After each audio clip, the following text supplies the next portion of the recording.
Well, with the way that the Eagles season has been going as of late, the last 6 games, I have to assume that the number of armchair quarterbacks in Eagles Nation has gone up by quite a big percentage over this last month and a half.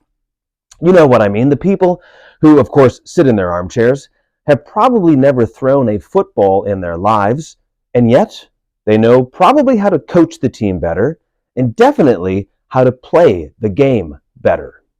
Now, I assume that there are no armchair quarterbacks watching this video right now, right? Well, how do we actually get to know things better in our lives? How do we discover and learn so that maybe someday the things that we think we know a lot about, we actually can do things, have practices in our lives that we actually do get to know them better?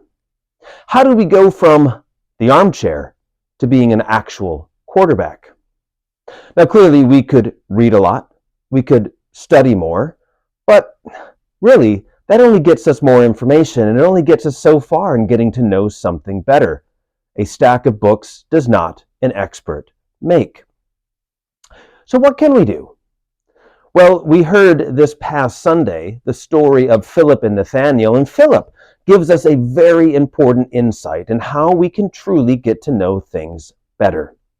In response to Nathanael's rather rude question, "Can anything good come out of Nazareth?" Philip responds, "Come and see."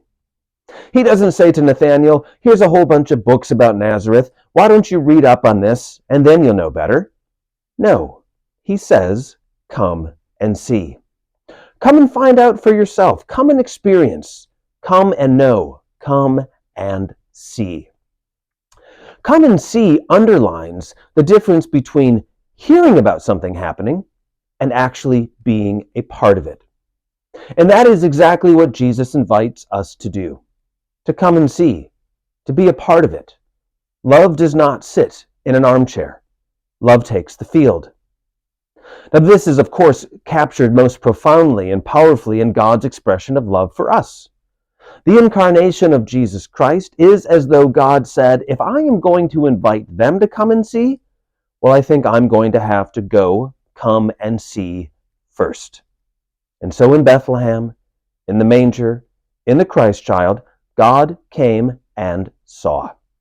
And ever since, God has been inviting humanity to do the same, to come and see. Come and see what it means to be a part of God's love. Come and see what it means to be loved, to love, and to love others in return. Come and see. Be a part of it. Be immersed in it. Know it for real.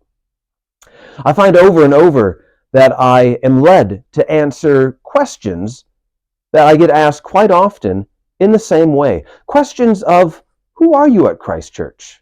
What makes you who you are at Christ Church? What do you do at Christ Church?